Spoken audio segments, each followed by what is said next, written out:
جن جو ہے جن کو جن اس وجہ سے کہتے ہیں کہ وہ نظر نہیں آتا۔ قرآن پاک کے اندر 29ویں پارے میں باقاعدہ ایک سورت کا نام ہے سورہ جن، آپ جانتے ہیں۔ جنات کا ذکر قرآن پاک میں صراحتاً اللہ تبارک و تعالی نے بیان فرمایا،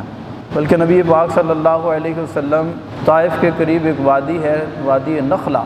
اس وادی میں ایک مرتبہ فجر کی نماز پڑھا رہے تھے تو آپ کی نماز میں کچھ جنات نے، جن کی تعداد 9 بتائی جاتی ہے، انہوں نے رسول اللہ صلی اللہ علیہ وسلم کی قراءت کو سنا، اور قراءت کو سننے کے بعد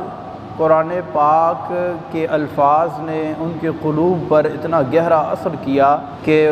وہ اسلام لے آئے۔ قرآن میں اللہ تبارک و تعالیٰ نے اس کو باقاعدہ ذکر فرمایا، قُلْ أُوحِيَ إِلَيَّ أَنَّهُ اسْتَمَعَ نَفَرٌ مِّنَ الْجِنِّ فَقَالُوا إِنَّا سَمِعْنَا قُرْآنًا عَجَبًا۔ تو اللہ تبارک و تعالیٰ نے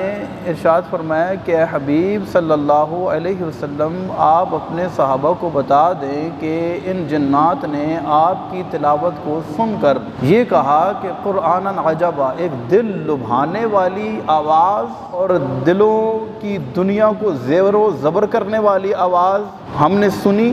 اور یہ رشد یعنی صحیح جانب ہدایت کرنے والی ہے۔ اور وہ کہنے لگے قالوا سمعنا، ہم اس کو سننے کے بعد اس پر ایمان لاتے ہیں۔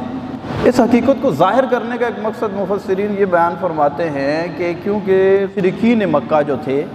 ان کو یہ بات بتانا مقصود تھا کہ دیکھو تم انسان ہو کر ایمان نہیں لا رہے، یہ جن ہیں، یہ جن قرآن سنتے ہیں تو قرآن کا ان کے دلوں پر اثر ہوتا ہے اور یہ ایمان لے آتے ہیں، تو گویا کہ تم جو ایمان نہیں لاتے یہ جنوں سے بھی گئے گزرے ہو۔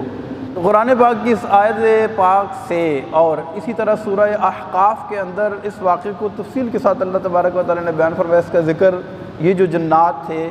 ان کا ذکر اللہ تبارک و تعالی نے فرمایا۔ تو اس سے پتہ چلا کہ جن جو ہے یہ باقاعدہ اللہ تبارک و تعالی کی ایک مخلوق کا نام ہے، یہ کوئی تصوراتی چیز نہیں ہے۔ ایسا نہیں ہے کہ بس وہ کسی بدی کی طاقت کا نام جن ہو یا کسی برائی کی طاقت کا نام جن ہو، جیسا کہ بعض لوگوں نے کہا، ایسا نہیں ہے، بلکہ جن باقاعدہ ایک مخلوق کا نام ہے جس کو اللہ تبارک و تعالی نے اپنی دیگر مخلوق کی طرح تخلیق فرمایا ہے، جیسے انسان کو پیدا فرمایا ہے، فرشتوں کو پیدا فرمایا ہے، اسی طرح اللہ تبارک و تعالی نے جنات کو بھی پیدا فرمایا، اور باقاعدہ یہ ایک مخلوق ہے۔